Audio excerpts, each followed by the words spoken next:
Hey everybody, Michael Snyder, Pacific Northwest Weather Watch. Today is July 8th, and right now we're looking at the visible satellite imagery. Got a couple fires, even a new one there just north of Highway 2 along the Washington Cascades. We've got the one across Lake Chelan. It is bringing some smoke east of the Cascades, mainly as we speak. It messed with the dust levels a little bit today. Had some fun out here. I'm out here chasing. I'm in Ritzville, Washington right now, if you're wondering why I'm not in my usual location. But if we scroll back and forth here, you can see we're pretty severe clear across the region, just some high level clouds and some smoke across the area. And we're going to remain warm here at least through tomorrow for many areas, especially west of the Cascades for tomorrow. Then we're going to start to cool down a little bit here as we go on in towards the later portion of the week. We'll dive into some of those details here as we go through the video this evening.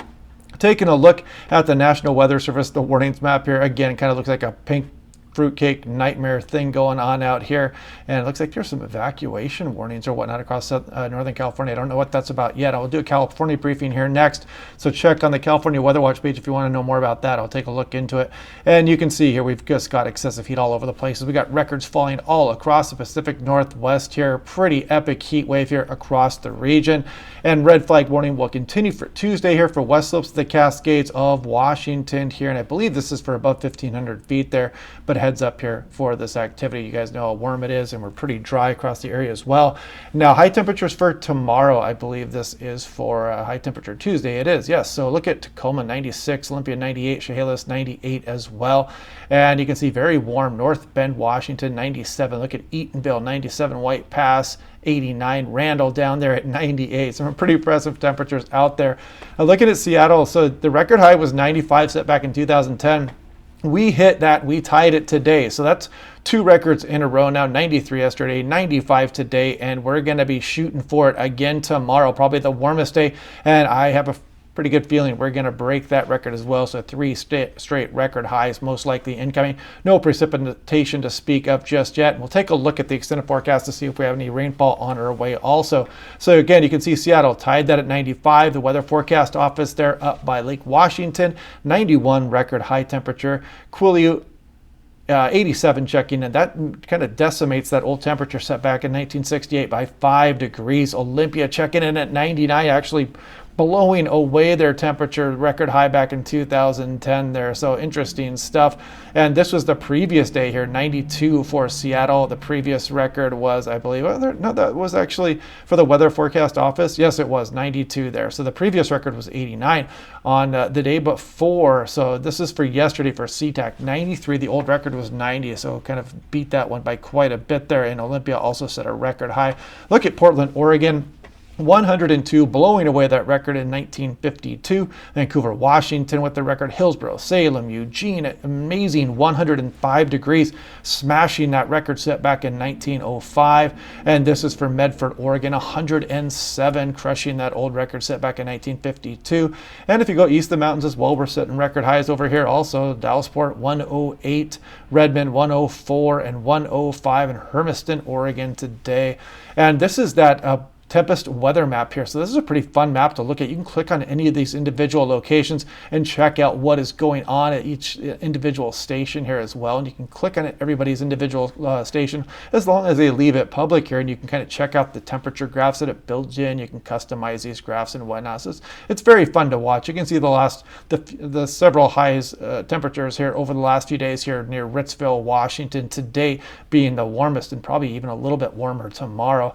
So taking a look at what's going on here at 18,000 feet, 500 millibars. There's British Columbia, there's Washington and Oregon, and you can see our ridge here. This is supplying these record high temperatures here, and you see the deep trough out over the Gulf of Alaska, helping to amplify this ridge. So as we go through tomorrow, again, a very warm day for Seattle and Portland, places west of the Cascades, but then we're going to start that onshore flow here, and that ridge axis moves off to the eastern. We're going to flatten that ridge out here a little bit. So we're going to warm things, or cool things down, I should say, west of the Cascades coming up here. But you can see heights remain elevated, so we may remain above average temperature-wise as we go on into the upcoming weekend anyway.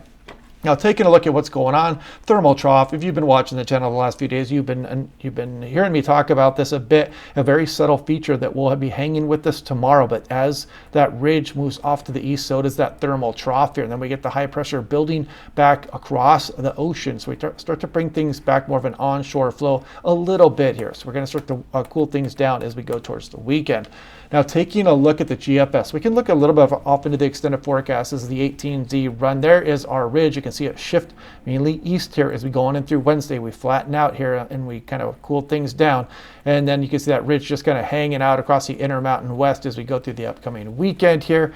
And we're going to cool down a bit, but we're not going to be chilly or precipitation falling here across the region anytime soon. Although you can see as we go through July 17th and 18th, we do kind of get a zonal flow in here. We'll see how that works out, because you can kind of see some ridging off to the south of that here as well. But take that with a grain of salt on the GFS. And I was going to show you some METAR stuff here, but we already went over the record high temperatures. This is the 6 to 10 days, was issued today. A lot of the west still above average. Look at Alaska below average here. And you can see the 6 to 10 day monsoon signal bump down here for some moisture, but not much precipitation here for the Pacific Northwest. Stay tuned for that. Looking at Seattle, Tacoma, this is the GFS Ensemble. It's been doing pretty darn right good. 94, we hit 95 today, and it's calling for 100 tomorrow. I don't know that we'll get there, but we're probably headed for the mid 90s at least. And it's not calling for that much of a cool down here on Wednesday, but you'll notice a little bit here, and then we kind of gradually drop back down as we go through the early portion of next week. Here's Portland International, 102 today, so it underdid that a bit. Probably another 100-degree day tomorrow, and then dropping back down Wednesday, Thursday. And here's Bend Municipal Airport. Similar story there, staying pretty warm here east of the Cascades. This is Spokane. You can see tomorrow 102, Wednesday 102, and staying warm here as we go through the weekend. So taking a look at this morning's European ensemble control run, which is basically the same as the deterministic now, but that doesn't really matter. I'm going to show you what's coming up here over the next 10 days precipitation wise. We're out over 200 hours now, and you see this, not much precipitation. This is our dry time of the year here across the Pacific Northwest, so we don't get much precipitation. You can see some kind of a system trying to get in here after 200 hours, but take that with a grain of salt right now. And you can see as we go out towards the 270 hour time frame here, you're not talking about a lot for Washington or Oregon. We go out 15 days here, and again, not much precipitation to speak of.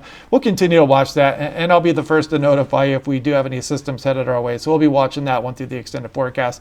And if we take a look at the wider view of things here, this is North America, and this is kind of the running total. You can see actually hurricane and tropical storm Beryl there as it moves across the Great Lakes eventually here, and it moved across Texas earlier.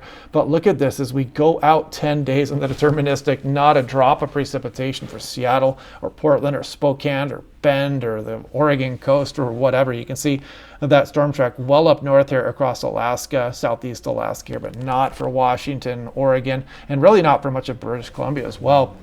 So anyway, yeah, I will probably do a briefing tomorrow morning also here as I get ready for the Dust Devil chase tomorrow. Hopefully the smoke won't be too bad. I think it played a little bit of havoc here. Still caught a few good Dust Devils out here. Got some good footage here, but not quite as dynamic as it was the last round. So anyway, I hope you guys are having a good day. Click like and subscribe. We'll do this again tomorrow. Hope you guys are dealing with that heat out here across the region. Spent some time at the Ritzville Water Park here today as well. Pretty nice park over there, and very warm temperatures made it very comfortable and fun to be out there. So anyway, hope you guys are having a good day. Otherwise, click like and subscribe. We'll do this all again tomorrow, and I will talk to you guys then.